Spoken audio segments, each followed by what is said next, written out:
Academy for Social Change presents Offsetting Behavior. You're the goalie on your local soccer team. Whenever you're on the field, your coach insists that you wear knee pads. They'll help prevent your knees from getting injured when you dive for those saves, he explains. Sometimes you'll do pickup games with the neighborhood kids, but that's the only time you're playing without them on. Weirdly enough, your knees get just as bruised and scratched up regardless of whether or not you wear knee pads. You know your safety equipment isn't effective, so why is this happening? It's precisely because the knee pads aren't broken that you're receiving the same levels of injury. Since you know your knee pads will help protect you, you feel more comfortable doing riskier maneuvers. Doing this riskier behavior increases your likelihood of getting injured. You've adjusted your behavior so the benefits of the safety equipment is almost nullified. This is an example of offsetting behavior. Offsetting behavior happens when risk-minimizing policies alter consumers' behavior so that they become careless and negligent, thereby increasing the likelihood of accidents occurring.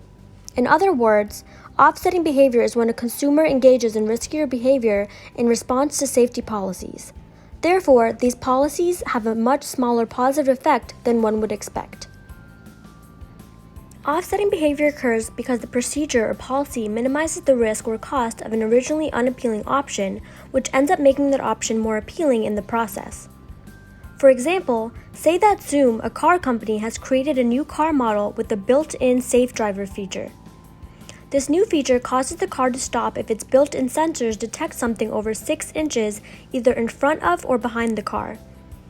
This feature should objectively make this car safer and prevent potential accidents from occurring. Imagine that you bought this Zoom car. You know about its safe driver feature, it's one of the main reasons you bought it, and you do feel a lot safer when you're driving. You're driving the Zoom car to work and you're running late. Now, you could continue driving the speed limit, thus spending more time on the road and getting a lecture from your boss. Or you could speed and cut down time spent driving and avoid that nasty lecture. Speeding reduces your ability to see everything on the road and brake in time for an emergency. But wait, you've got that fancy safe driver feature that will stop if you come across something. It seems pretty tempting to speed up, doesn't it?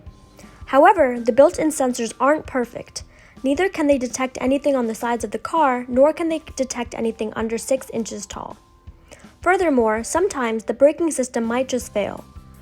Reducing your ability to see and react to road changes increases the likelihood of car accidents, thereby reducing or even nullifying the positive effects of Zoom's safety feature. The safety measures make people more comfortable with performing riskier behaviors, which in turn decreases their overall safety. Offsetting behavior serves as a great reminder that human behavior needs to be accounted for when making policy or procedural changes. A safety feature can work exactly as it was designed to do and still have a meager effect on the public's overall safety. Furthermore, we need to be careful about what we place our trust in. Engaging in risky behavior increases the chance of accidents and injuries occurring, no matter how safe we think performing that behavior is.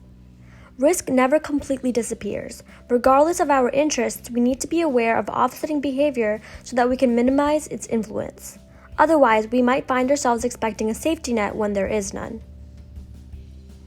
Come up with your own example of offsetting behavior.